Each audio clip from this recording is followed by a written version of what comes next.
Good morning, happy Sunday to you. Sit down, relax, have your cup of tea or your cup of coffee. This is going to be quite a long one. We are definitely at all things moons and stars, and we've got a wonderful report because the beautiful eclipse is today. So the lunar eclipse is today. It's the lunar eclipse. It's the moon in the sign of Pisces.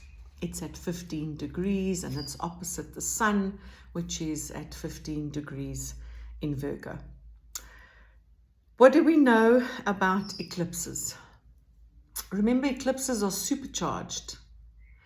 There is nothing subtle about an eclipse. It brings about abrupt changes. It shakes our world. It's like the universe kicking our butt into action.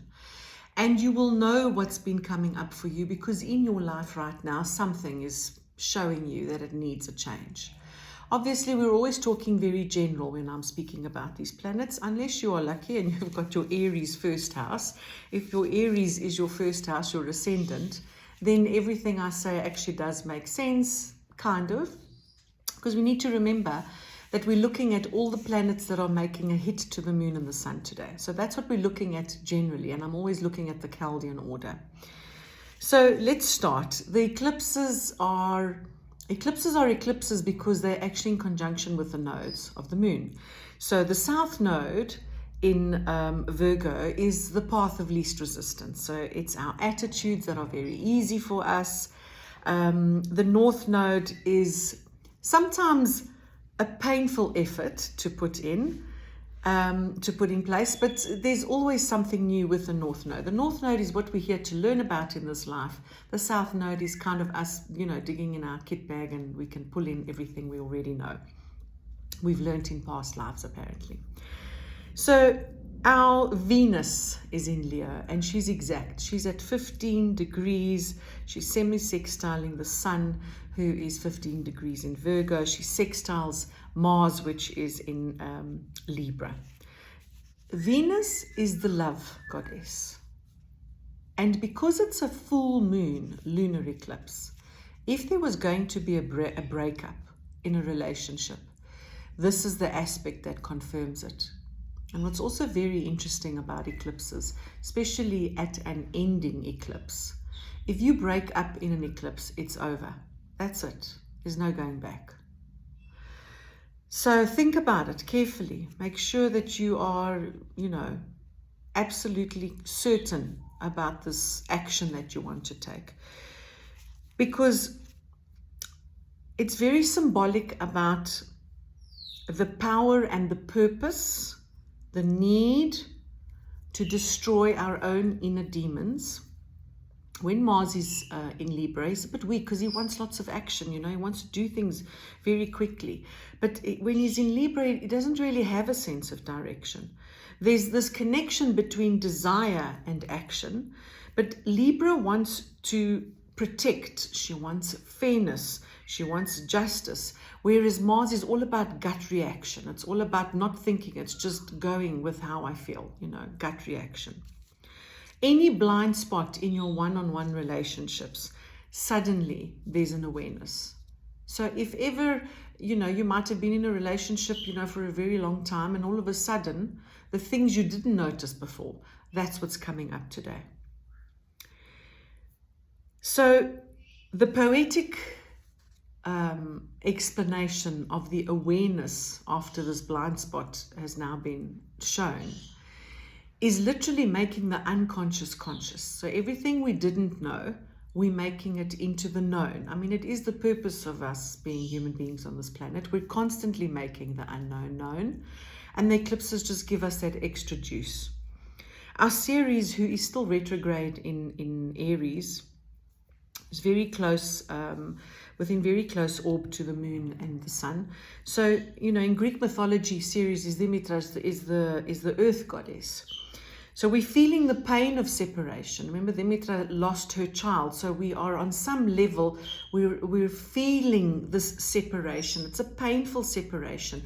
And sometimes it also indicates the separation of our innocence. There's this new reality that's being born. So it's very much about our spiritual connection.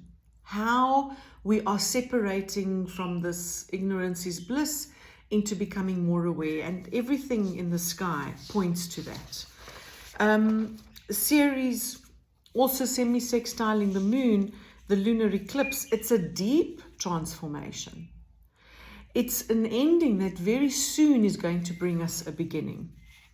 And you know, Ceres in retrograde is a broken self-esteem, so it significantly affects our ability to create and maintain a healthy self-esteem. It's one of the biggest functions of Ceres is to support also the grieving process. So we might find that that's what we feel like. We feel like we're grieving the loss of something. Vesta is also within very close orb to trining Saturn. Vesta is in Virgo, Saturn in Pisces. Vesta's strong focus is about direction, and she can definitely help with putting boundaries in place, because that trining that Saturn in Pisces, that's where our attention is. Where are the boundaries? Saturn also very strong masculine energy, so we must fight back also with discipline. This could indicate a sense of spiritual direction as well, whether it's a conscious spiritual path or whether it's just following our heart's desires. Jupiter in Cancer also within a very close orb to trining our moon in Pisces and sextiling our sun. Jupiter's our good fortune planet. He's our expansion planet. So he talks about abundance, and sometimes too much abundance is also not a very good thing, because it can be that we're overindulging. You know, what are we overindulging? Our feelings, our emotions, our eating, we're overindulging something. Jupiter always brings growth, and because he's trining the Pisces moon, we need to really be cautious about what it is that we want to grow in. Preferably, because the moon is in Pisces and because Jupiter is in Cancer, they're kind of like, you know, each other's place of emotional wellness. And again, we could be overindulging. So everything is made bigger, and it's, you know, feels worse than it is. Our emotions are at like an all-time high. Our feelings are like so intensely raw. So we're overindulging our feelings. And this is why it's so important that we look at our self-discipline, our self-mastery. We must find ways that are going to support us in managing and integrating all these emotions, especially when they're so deep and so like under the water. You know, Pisces is under the water. And we can see in the sky, I'll carry on with that, because Chiron in Aries retrograde is also within close orbit, semi-sextiling the Saturn in Pisces, and he's got a hard aspect to our lovely Vesta in Scorpio. This could even indicate old father wounds that are arising, coming back to the surface. It can also bring up this very melancholic feeling, because Saturn is hard and cold, so it's very, you know, melancholic, this feeling. This aspect wants us to remain on our path of self-discovery. It's saying no matter how painful it is, no matter how sore and raw those emotions are, we need to become aware of our limitations, and we need to now move into trusting the process. We need to find the faith inside of ourselves so that we can trust the process. This is what's going to support us in making the unconscious now conscious. Those deep, dark shadow parts in ourselves that we don't even dare to look at, they do come up as these very raw emotions. And this is the time we need to look at them and observe them, rather than, you know, melt into those emotions and get lost. We need to practice the art of observation. Chiron wants us to pioneer alternative ways of looking at our healing and taking care of those wounds. And it's things like fasting and meditating and Reiki and doing anything that is going to move us out of our thinking, logic, egoic mind that is always looking for the answers, and it's always looking for what's wrong and whose fault is it, and, you know, who can we blame, instead of taking personal responsibility. Mercury is in Virgo also within orb of the sun and the moon eclipse. Mercury wants to fix everything. Remember, he's the messenger. So he's definitely bringing messages of endings and new beginnings. He's definitely showing up and giving us this very strong ability to express our will and our purpose. There's movement in the sky. You know, Mercury, the messenger, is the movement in the sky. So now we're integrating a very new consciousness. There's this whole new spiritual awakening that's taking place. And Mercury with the moon, you know, Mercury is not very good at expressing emotions. And because he's making an aspect with the moon, the eclipse, it's this almost like this tug of war between thinking and feeling. And if I've learned anything in this life, is that we've got to learn to integrate our thinking with our feeling. We need to be able to, you know, come out of this cage of logic and merge our heart and our feelings with all of that. And of course, it's not easy. It's not meant to be easy. It's how we grow. Pain is how we grow, unfortunately. I wish it was different. It's not. So in Chaldean order, the eclipses are affecting the 12th house and the 6th house.